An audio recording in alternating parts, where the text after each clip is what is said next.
मोहब्बत के पैगाम में नफरत का क्या काम है? त्रिपाठी जी, आपके साथ शुरुआत करते हुए राहुल गांधी ने कहा है वरुण गांधी को तो गले लगा लूंगा लेकिन उस सोच को नहीं। जाहिर है जिस सोच पर संघ या फिर बीजेपी चलती है उस सोच को वो फिर से नफरत वाली सोच बता रहे हैं। मिस्टर त्रिपाठी, इस देश में पहली बार किसी ऐसे व्यक्ति ने ये नया एक शिगुफा छोड़ा है कि मोहब्बत किसी दुकान पर मिलती है। इससे पहले इस देश में कभी किसी ने ऐसी बात नहीं सुनी थी कि मोहब्बत दुकान पे खरीदी जा सकती है। और ये मोहब्बत कांग्रेस पार्टी के भीतर स्वयं जन्म नहीं ले पा रही है। अपने परिवार के ही एक सदस्य उनके प्रति इतनी नफरत भरी हुई है कि उसका आवरण ले रहे हैं कि अब वो संघ से जुड़े हुए हैं, इसलिए उनको साथ नहीं ले सकते। सवाल ये है कि क्या अगर वो संघ की विचारधारा छोड़ दे या वो भाजपा का साथ छोड़ दे तो उनको आप साथ ले सकते हैं क्या? इसका उत्तर तब भी नकारात्मक होगा, क्योंकि परिवार के प्रति जिस प्रकार की नफरत भरी हुई है मेनका जी के लिए, वरुण जी के लिए, वो राहुल गांधी उनको साथ नहीं ले सकते हैं। सच्चाई ये है कि संघ ने तो समाज के हर वर्ग को साथ जोड़ करके सबको साथ लेकर के चले हैं। और प्रधानमंत्री नरेंद्र मोदी जी ने ये नारा केवल दिया नहीं, तो अब आप पॉलिटिक्स में पारिवारिक रिश्ते को ला रहे हैं मिस्टर त्रिपाठी। कौन अपनी चाची से कैसा संबंध रखता है, अपने कजिन से कैसा संबंध रखता है, पॉलिटिक्स में इस पर भी चर्चा होगी। निश्चित तौर पर चर्चा होगी। जब परिवार के आधार पर ही राहुल गांधी की क्या पहचान है। राहुल गांधी जी अगर श्री राजीव गांधी जी के, स्वर्गीय राजीव गांधी जी के पुत्र न होते, श्रीमती सोनिया जी के पुत्र न होते तो आज राजनीति में क्या होते? और सोनिया जी अगर स्वर्गीय राजीव जी की पत्नी न होती तो उनकी राजनीति में क्या हैसियत होती? ये सारी आप पूरी परिवार को देखेंगे, राजीव जी ही राजनीति में कोई इच्छा से या योग्यता से नहीं थे, वो भी केवल इसलिए क्योंकि पंडित नेहरू के परिवार से आते हैं इसलिए राजनीति में थे। जब तो अच्छा पॉलिटिशियन वही होगा जो परिवार में सबसे अच्छे रिश्ते रखता हो। मतलब आप ही की बात को डिकोड करने की कोशिश कर रही हूँ। नहीं, मुझे लगता है कि किसी भी व्यक्ति को अगर कोई ज्ञान दे रहा हो, मैं महात्मा गांधी का वो उदाहरण दूंगा जिसमें गुड़ खाने के लिए बच्चे को उन्होंने उपदेश तब तक नहीं दिया जब तक उन्होंने गुड़ खाना स्वयं छोड़ नहीं दिया।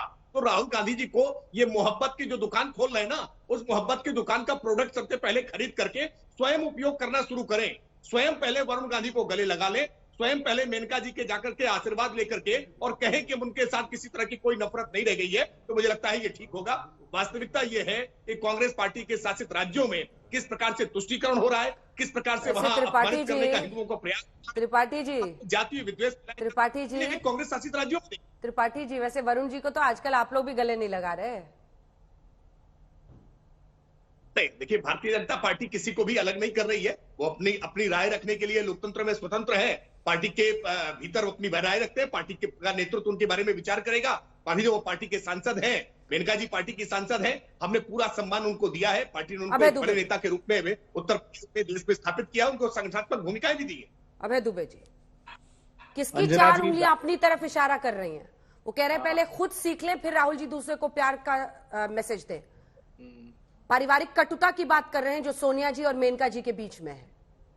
140 करोड़ लोगों के इस परिवार के प्रति हम पूरी आस्था और श्रद्धा रखते हैं।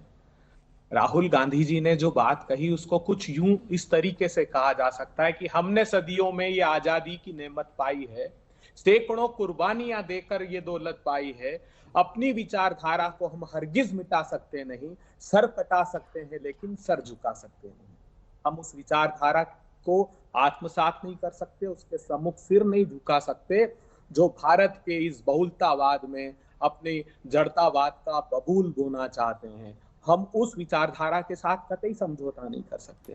मैं तो पूछना चाहता हूं भारतीय जनता पार्टी के मेरे साथी मित्र से। अरे तो अभय जी, पीएम भी यही सिखा रहे हैं कार्यकर्ताओं को। वो कह रहे हैं एक दिन चर्च में जाइए, एक दिन यूनिवर्सिटी में जाइए, एक दिन अलग अलग जगहों पर जाइए। प्रधानमंत्री भी यही सलाह दे रहे हैं।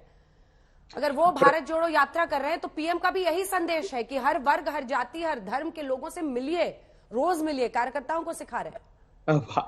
भाई, हाथी के दांत खाने के और दिखाने के ओर भारतीय जनता पार्टी जब चुनाव में जाती ना अंजना दी, तो वो शमशान, कब्रिस्तान, दिवाली, रमजान, रामजादे, उसके आगे मैं कहना नहीं चाहता, जिन्ना, गजवाए हिंद, इस पर चुनाव लड़ती। मैं तो पूछ रहा हूं इनसे, कार्यकारिणी की बैठक चल रही है, पत्रकार लोगों के सवाल अगर कुछ पूछे होंगे तो क्या परिस्थिति बनी होगी, एक 10 सेकंड में उस पर प्रकाश डालता हूं। उनसे पूछा गया कि पत्रकार पूछ रहे हैं कि महंगाई की आग में देश को क्यों झोंक रखा है, तो वो कहते हैं कि कह देना कि पाकिस्तान में तो भूखे मरने की नौबत आ रही है। उन्होंने कहा, उनसे पूछा कि युवा बेरोजगारी से क्यों जार जार हुए जा रहे हैं, आंसू बहा रहे हैं? तो उन्होंने कहा कि कह देना अभी हम उनसे पकोड़े के ठेले लगवा रहे हैं। किसान क्यों 27 रुपए रोज कमा रहे हैं ये पूछा तो उन्होंने कहा कि कह देना हमारे धन्ना सेठ तो 1002 करोड़ रुपए रोज कमा रहे हैं। चीन से 100 बिलियन से अधिक का इंपोर्ट करके एमएसएमई क्यों तबाह किए जा रहे हैं? तो उनसे कह देना कि हम तो प्रधानमंत्री जी के make in India, startup India के हजारों करोड़ रुपए के विज्ञापन छपा रहे हैं। इन सब नाकामियों के बावजूद उनसे पूछा कि आप कुछ चुनाव कैसे जीत पा रहे हैं, तो वो कहते हैं कि रोज तो हम हिंदू मुस्लिम करवा रहे हैं, अपनी नाकामियों पर पर्दा डालते जा रहे हैं और इस प्रकार प्रांतों में कुछ जीत हम हासिल करते जा रहे हैं।